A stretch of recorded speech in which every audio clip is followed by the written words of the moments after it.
টাকা ব্যাংকে বিদেশে বাড়ি করে আরো জায়গা জমিতে ব্যবসা বাণিজ্যে যে কত টাকা ওনাদের আছে, এই সমস্ত লুটপাটের কারণে, ওই সমস্ত খুনের কারণে আপনাদিগকে 10 আগস্ট এই ভয়ানক ভয়ানক ভয়ানক পরিণতি ভোগ করতে হয়েছে।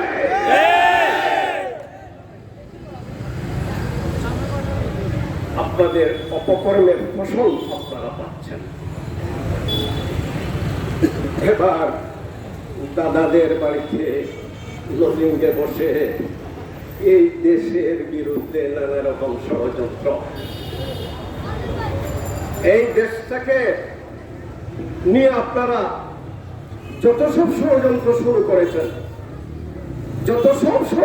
শুরু করেছেন, না আপনারা দেখেন, আপনারা তো অতীতে বেশ শক্তিশালী ছিলেন, এখন তো নানা কারণে নানাভাবে দুর্বল হয়ে পড়েছেন। হ্যাঁ, আপনারা যে আবার এই দেশটাকে নানাভাবে অশান্ত করিয়া,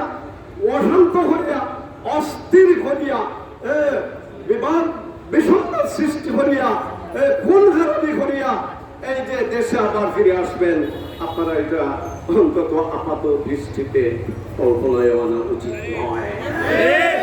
এই দেশের মানুষ আপনাদের বিগত 15-16 বছর দেখে আপনাদের এদেশ থেকে তাড়িয়ে দিয়েছে, যারা তাড়িয়ে দিয়েছে শত্রুদের নেতৃত্বে দেশের সকল জনগণ, আলেম ওলামা সহ সকলে এই তাড়ানুতে এক বাক্যে তাড়িয়ে দিয়েছে। এক বাক্যে এ দেশবাসী আপনাদিগকে আবার ফিরে আনতে পাতা দিবেই। সুতরাং আমি সবিনয় অনুরোধ করব আমাকে ডিসি সাহেবের কাছে, আর বললাম হত্যা করা হইল, আমি বলবো আমাকে ডিসি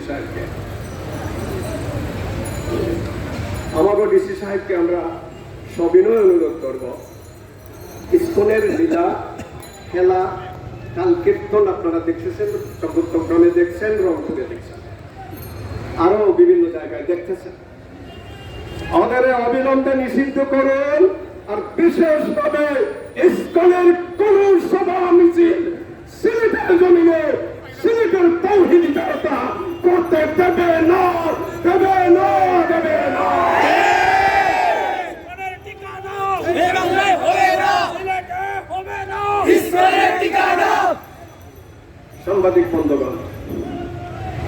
সাংবাদিক বন্ধুগণ, আগে সাংবাদিকদের সাথে আমরা যত কথা বলতাম তো কেউ বলতো বাসায় বসে চাকে চাপে চুপে আসি। এখন তো আর আপনারা চাপে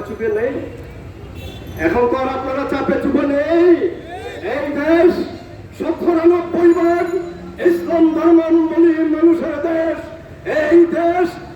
এই দেশে ইসলামী শাসন ব্যবস্থা কায়েম হোক, এই দেশে ইসলামী বিচার ব্যবস্থা কায়েম হোক, এই দেশে ইসলামী অর্থ ব্যবস্থা কায়েম হোক, এই দেশে ইসলামী শিক্ষা ব্যবস্থা কায়েম হোক, এই দেশে ইসলামী সমাজ ব্যবস্থা কায়েম হোক।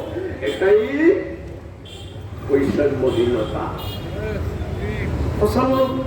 90 ভাগ মানুষের খেয়াল আপনি করতা না 5 ভাগের খেয়াল করতা। এই দেশের বই পুস্তক, এই দেশের শিক্ষা ব্যবস্থা অবশ্যই ইসলামের আদলে সাজাতে হবে।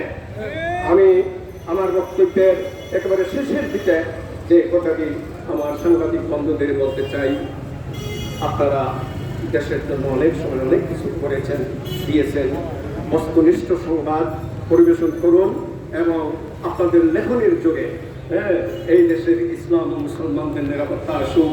আমি অতীতের একটি কথা না বলে না হয়, দেখেন 71-এর স্বাধীনতার পর থেকে এই 55 বছরের বাংলাদেশে সিলেট বিভাগে বাংলাদেশের কোথাও কোন হিন্দুর উপর আক্রমণ করা হয় নাই, মন্দিরের উপর আক্রমণ করা হয় নাই। পাকিস্তান আমলেও শেষ এই এই আক্রমণ করা হয় নাই।